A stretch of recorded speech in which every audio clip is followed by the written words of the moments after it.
With over 200 ETFs in Australia you can invest in, picking the right one can be tricky and time consuming.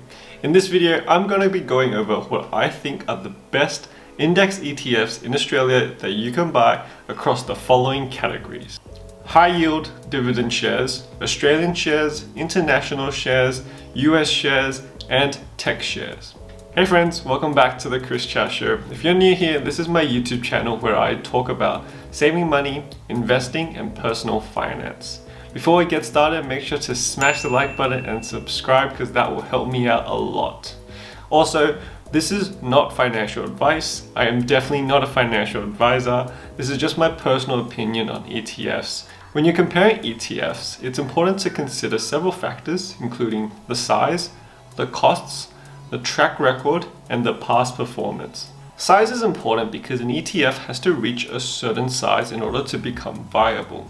As the ETF starts gathering more assets, they can start cutting costs and then continue to gather more and more funds. On the other hand, ETFs that don't reach a critical mass sometimes have to shut down and return any of their funds to their investors, or they have to increase their fees so that they can cover the costs. Speaking of costs, the main one for ETFs is a management fee, and this can vary from as low as 0.04% to as high as 1% or even more. Past performance is often used when we're comparing different ETFs, but remember, past performance is not a guarantee of future results. The longer the track record of an ETF and the index that it mirrors, the better understanding you have of how the index reacts to different market conditions, as well as how closely the ETF is tracking its index.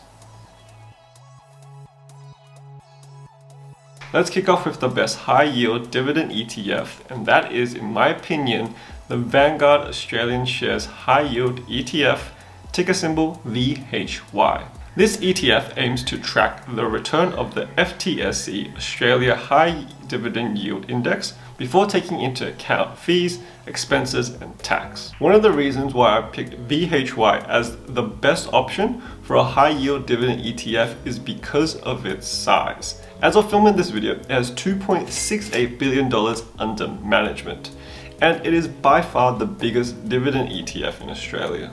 In terms of track record, VHY has been around since May 2011, making it almost 10 years old. Additionally, it has the lowest cost among high yield ETF with a management fee of only 0.25% per annum. For ETFs, when we talk about performance, it's usually a total return, which includes both capital return, i.e. the growth, and income return, i.e. dividends. But when it comes to high yield ETFs, some investors will look solely at the dividend yield and pick the highest one. Doing so can prove to be very costly during an economic downturn, like during the pandemic sell-off in March 2020, where we saw many companies either defer or halt their dividends. VH1 currently has a dividend yield of 3.4%, and in the last 1 year, it's returned 11.89%. In the last 5 years, that's 9.88%, and since its inception, it's returned 8.39%. This ETF also has diversification built in, as it restricts the portfolio allocation in any one industry to 40% of the total ETF and 10% for any one company.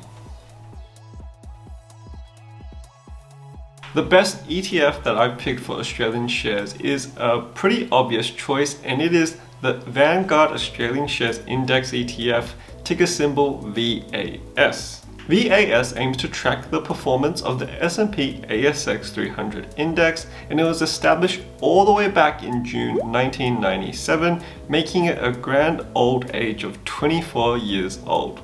This is the largest ETF in the whole of Australia by market cap. It has a whopping $7.25 billion in assets under management as of filming this video.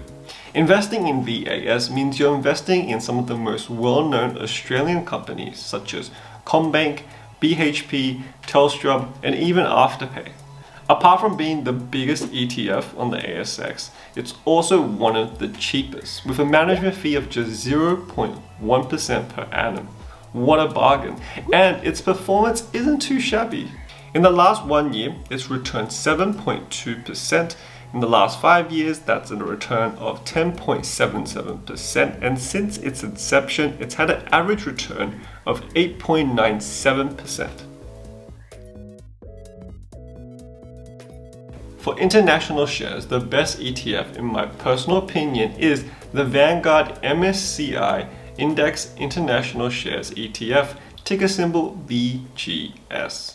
VGS seeks to track the return of the MSCI World Index, excluding Australia, before taking into account fees, expenses, and tax.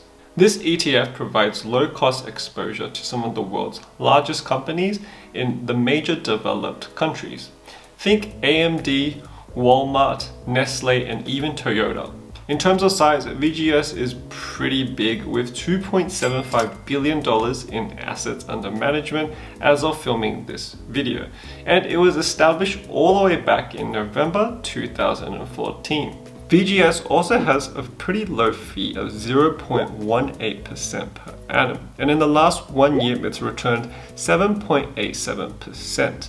In the last 5 years, that's 12.4%, and since its inception, it's returned on average 11.91%. Some people might prefer iShares Global ETF, ticker symbol IOO, because it has a longer track record and slightly better performance. But one thing to note is that its management fee is more than double at 0.4%. Additionally, if you prefer diversification, VGS has 15 times more companies in its portfolio compared to IOO. US shares have historically been really popular with investors around the world, and to quote legendary investor Warren Buffett, it never pays to bet against America. And the best US shares ETF that I've picked is the iShares S&P 500, ticker symbol IVV. This fund aims to provide investors with the performance of the S&P 500 index before fees and expenses. The index consists of the 500 largest companies that are listed on the US stock exchanges. Investing in IVV means you're investing in companies like Apple, Disney, Walmart, and Coca-Cola. And as of filming this video, IVV has $3.9 billion in assets under management, and it was established all the way back in May 2000, which makes it almost 21 years old. The fund has an extremely low fee of 0.04% per annum, and in the last 1 year it's returned 9.18%. In the last 5 years it's returned on average 14.7%, and in the last 10 years it's achieved an average return of 16.41%. Its extremely low fee and long track record makes this a no-brainer if you want to invest in US shares. Tech stocks have been very popular in the last few years, and it's not surprising that investors are trying to find the best tech ETF. And in my opinion, that goes to BetaShares Nasdaq 100 ETF, ticker symbol NDQ. This fund gives Australian investors exposure to 100 of the largest non-financial companies that are listed on the Nasdaq Stock Exchange. This includes many well-known US tech companies such as Microsoft, Facebook, and Amazon, as well as some Chinese companies that have listed on the Nasdaq, including JD.com and Baidu. With its strong focus on technology, NDQ provides diversified exposure to a high-growth industry that unfortunately is underrepresented in the Australian stock market. In terms of size, NDQ currently has $1.6 billion in assets under management and was established back in May 2015. When it comes to costs, NDQ has a management fee of 0.48% per annum, which is slightly higher than other index ETFs, but it's important to remember you are paying for some significant potential long-term growth. In fact, in the last 1 year, NDQ has returned 27.34%. Over the last 5 years, that return goes to 23.67%, and since its inception, it's returned on average 20.73%. Now, there are other tech-themed ETFs out there, such as TECH and FANG, but they are very concentrated. TECH only has 30 companies in its portfolios and FANG only has 10 holdings. When it comes to tech stocks, I personally believe that diversification is very, very important. Just think about all the tech companies that were soaring to astronomical heights right before the dot-com bubble. Now they're just a footnote in Wikipedia. This is why I picked NDQ as the best option, because it provides diversified exposure at a reasonable cost and it has a pretty solid track record.